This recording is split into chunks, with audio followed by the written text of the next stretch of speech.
Hey guys, welcome back to my channel, The ENT Resident. Today I'll be talking about two signs in ENT that we see in relation to thyroid. That's the Berry sign and the Pemberton sign. You can also now purchase my notes. I have added links in the description. Okay, so let's get started with our class today. So, Berry's sign is basically this clinical sign that we elicit by palpation during the time of neck examination. What is this sign exactly? We see that there is an absence of carotid artery pulsation on the affected side in a patient with thyroid swelling. Where do we see it commonly? We see it if there is a large benign thyroid swelling which is displacing the carotid sheath and its contents posteriorly. Secondly, we also see it in a case of malignant thyroid swelling which has infiltrated and encased the carotid sheath. These are the two conditions where you can see Berry's sign. In the benign swelling, we are not able to palpate the carotid artery because it has been displaced. And in a malignant swelling, it has been infiltrated and encased. That's the reason why we are not seeing it. So normally, when you palpate the carotid pulse, it is palpable lateral to the thyroid gland. So if there is any infiltration of the carotid artery or if there is displacing of the carotid sheath, we'll not be able to palpate it. That's essentially what Berry's sign is. And this sign is an eponym which was named after Sir James Berry, who described this sign as an indicator of thyroid malignancy with invasion.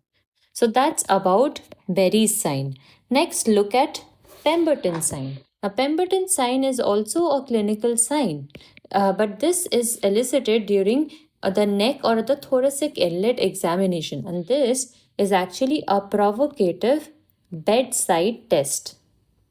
So what do we see here exactly? First of all, let me tell you the test. You'll ask the patient to raise both their arms straight up beside their ears. It's almost like a hands up situation. And tell them to hold it like that for about 30 to 60 seconds.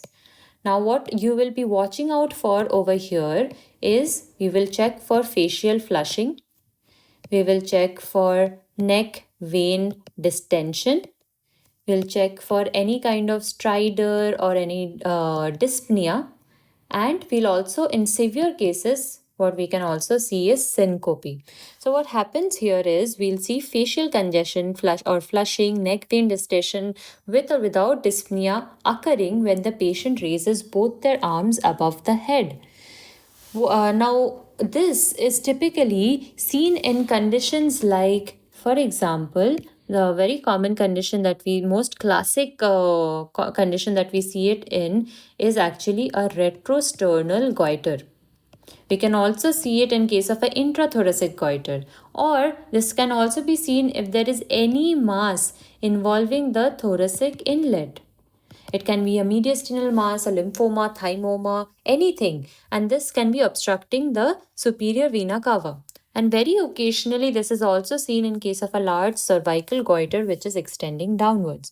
Now, what is exactly happening here? Let's think about the retrosternal goiter. So, in a retrosternal goiter, the thyroid has basically extended into the thoracic inlet.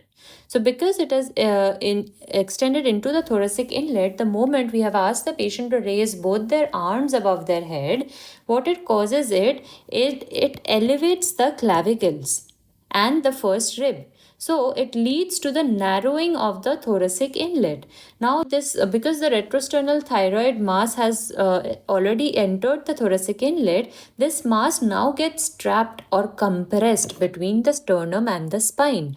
And this leads to obstruction of the superior vena cava and the trachea, which leads to this, first of all, the facial flushing that we are seeing, and airway compromise is also happening, because of which you can see stridor dyspnea happening. So this is what Pemberton sign is, and it is the most classically seen in retrosternal goiter.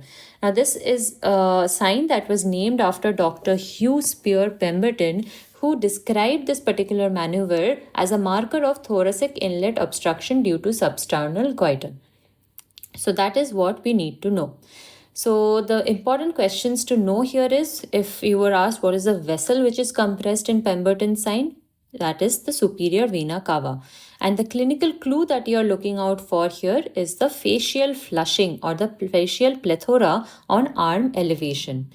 It is very important to remember here is that this is not a test for thyroid function. It is only a test for mechanical obstruction happening at the level of the thoracic inlet.